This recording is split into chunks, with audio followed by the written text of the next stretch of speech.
رحیم ایک بہن نے پوچھا تھا کہ میرے شوہر کی ایک بغیر نکاح کے بیٹی ہے، اور تو کیا اس بچی کا مجھ پر یا میرے شوہر پر کچھ حق ہے؟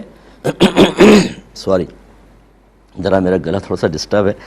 تو وہ کہتی ہیں اب میرے بیٹے کی شادی ہونے والی ہے، تو کیا میں اس لڑکی کو اگر نہ بلاؤں تو گناہ گار ہوں گی؟ یعنی مطلب زنا سے ایک اولاد ہے شوہر کی، وہ سب جانتے ہیں اس کو۔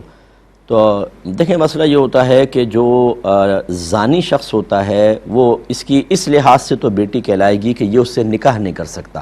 فقہ حنفی یہی ہے، کیونکہ وہ اس کا جز ہے، اس کے جسمانی اعضاء اس میں شامل ہیں، اس وجہ سے یہ جزیت اور بادیت کا تعلق کہلاتا ہے۔ اس لڑکی کا نکاح تو اس سے نہیں ہو سکتا، لیکن شرعی لحاظ سے اس لڑکی کا نسب بھی اس سے ثابت نہیں ہوگا۔ بروز قیامت وہ لڑکی اس باپ کے نام سے نہیں اٹھائی جائے گی، وہ صرف ماں کے نام سے اٹھائی جائے گی، اور اس کا نسب، زانی کا نسب جو ہے، سرکار نے فرمایا کہ زانی کے لیے پتھر ہے، اس کا نسب ثابت نہیں ہوتا، تو لہذا وہ بیٹی ہے ہی نہیں۔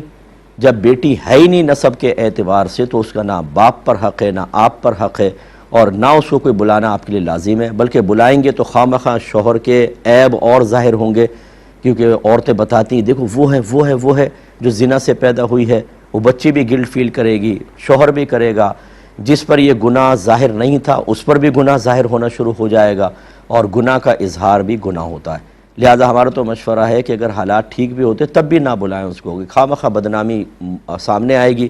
اور آپ اپنے بیٹے کی شادی کر رہی ہیں، ہو سکتا ہے کہ بیٹے کے جو سسرال والے ہیں ان کو یہ بات پتہ چلے تو بولیں بھائی ان کے تو گند بھرا ہوا ہے گھر میں، معاذ اللہ عورتوں کی زبان تو کوئی بند نہیں کر سکتا نا۔ میں عورتوں کی ذرا ترجمانی کرتے ہوئے کہہ رہا ہوں، بعض ناراض بھی ہوں گی کہ بھئی ان کے تو ایسا ہی ہے، ان کا ہو سکتا ہے بیٹا بھی ایسا ہی ہو، معاذ اللہ ثم معاذ اللہ، ایسا نہ ہو کہ پوری شادی آپ کی خراب ہو جائے۔